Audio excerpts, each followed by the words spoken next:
It's another Q&A edition of Optimal Health Daily, episode 755, and I'm Dr. Neil Malik.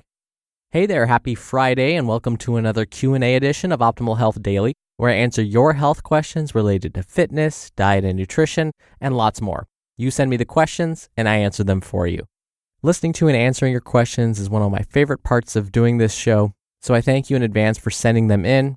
If you're wondering whether or not you should ask me a question and whether the advice will actually be good advice, well, I want this to be a place where you hear the truth. Especially for Friday Q&A episodes, I like to look at what the research actually says about the questions you send me. I love talking about lifestyle, nutrition, weight management, exercise science, all of those wonderful things. Now, I'm sure you're eager to hear today's question, so I'm going to stop talking for a moment. Let's get right to it as we optimize your life.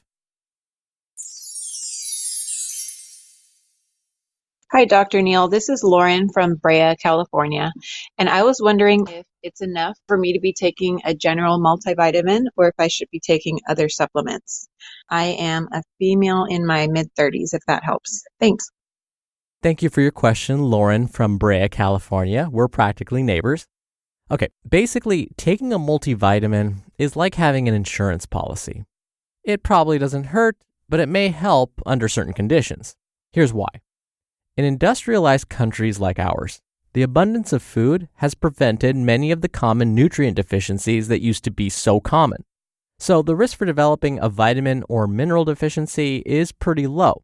But we know that even with all of this abundancy, we may not select the most nutritious foods all of the time. Sure, many of us have easy access to fruits and vegetables, but we also have access to lots of fast food and sit-down restaurant options. Not that everything found in your local supermarket is the most nutritious either. That's why so many health professionals, including me, say that when you are grocery shopping, it's best to purchase nutrient-dense foods. These would be foods like things I've already talked about many times on this show: fruits, vegetables, whole grains, fish, nuts, legumes, and seeds. I'll give you an example. I've had excited patients tell me that they have switched to a vegetarian lifestyle. I'll respond, okay, so tell me about what you've been eating. And then they'll say, oh, you'll be so proud of me. For breakfast, I'll eat a bowl of oatmeal with a whole grain English muffin on the side. For lunch, I will have a peanut butter and banana sandwich on whole grain bread. And for dinner, whole wheat pasta topped with marinara sauce and a whole wheat roll on the side. Did you notice what happened to be missing from this meal plan? Vegetables. This isn't a vegetarian diet, it's a carbitarian diet. Vegetarian diets actually require the consumption of vegetables. So in this case, I would be concerned that the person isn't consuming enough nutrients to support optimal health. In addition to trying to get them to consume more vegetables and other fruits besides just bananas, I would recommend they think about taking a multivitamin to prevent any vitamin and mineral deficiencies. So, if someone isn't consuming a well-planned, balanced diet, I may recommend they speak to their doctor about taking a multivitamin. But there are other folks that may want to consider this too. For example, young men and women, often those in adolescence, can be iron deficient. On top of that, during adolescence, they may not follow the healthiest eating patterns. In fact, if they were anything like me, when I was 17, breakfast and lunches were often skipped, and fast food was the dinner of choice.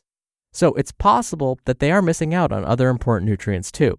And during the stage of development, rapid growth is taking place, so it's important that the body has everything it needs to support this growth. So pediatricians may recommend that some younger folks take a multivitamin. Then, as we get older, we find that we aren't able to digest and absorb nutrients as well as we did when we were younger. Plus, we're more likely to have issues with our teeth and taste buds, which will definitely influence the foods we prefer, and it makes our food choices much more limited. We're also more at risk for developing chronic conditions like osteoporosis. So here again, it may be helpful to consume a multivitamin, particularly one that is specifically formulated for older adults. Those that follow a vegan lifestyle may want to consider a multivitamin too, or at the very least, a vitamin B12 supplement and possibly an omega-3 supplement. This is because the form of vitamin B12 the body needs only comes from animal products. And when it comes to omega-3s, The type of omega-3 fats found in cold water fatty fish are different than the types of omega-3s found in plant-based foods like flax seeds and walnuts. And lastly, some folks may suffer from digestive issues like irritable bowel syndrome or IBS, or inflammatory bowel disease like Crohn's disease and ulcerative colitis. These folks may benefit from supplementing with specific nutrients like folic acid, magnesium, and probiotics. Whatever you and your doctor decide, just keep in mind that some of the vitamins and minerals you get in a pill may not always be absorbed. There are a number of reasons for this. First, our bodies are better equipped to pull nutrients from food instead of from a pill. Second, the way supplements are manufactured affects how the body absorbs them. Some vitamins are immediately destroyed when they hit the stomach because of the stomach's strong acid content. Others are better absorbed when you take them with food. For example, calcium is often found in two forms when you buy it as a supplement. There's calcium citrate and calcium carbonate. Calcium carbonate specifically is better absorbed when taken with food. Oh, and calcium is better absorbed when some vitamin D is present too. So, here are some tips when buying a supplement. Ignore misleading claims. Sadly, misleading claims on the packaging of nutritional supplements can still happen. If a supplement promises to be a cure for something, ignore it and definitely don't buy it. Take a look at the form the supplement is in. Omega-3 supplements should be enteric coated, which helps prevent it from being absorbed too quickly and prevents that fishy burp side effect. Also, don't buy chewable vitamin C because vitamin C is an acid. It's ascorbic acid, and this acid can eat away, pun intended, your tooth enamel. And finally, do your homework and check for quality and purity. Look for an ISF or USP symbol on the packaging, or check out consumerlab.com and do a quick search on their website. So Lauren, the bottom line is this. Taking a multivitamin daily probably won't hurt you. It's possible that it may help. But of course, talk to your doctor to be sure that it's right for you, and double check that there aren't any other specific supplements they would prefer you take along with the multivitamin or instead of the multivitamin. And thank you again for the question, Lauren. You'll be entered into a very small raffle every month to win a book. And if you want to be in the raffle, send me a question. Just come by oldpodcast.com/ask. You can record right from your computer's microphone. It's really easy, and you can even play back your message and do retakes before sending it in. Or you can do it the old-fashioned way and call in your question. The number is 61 I love OHD.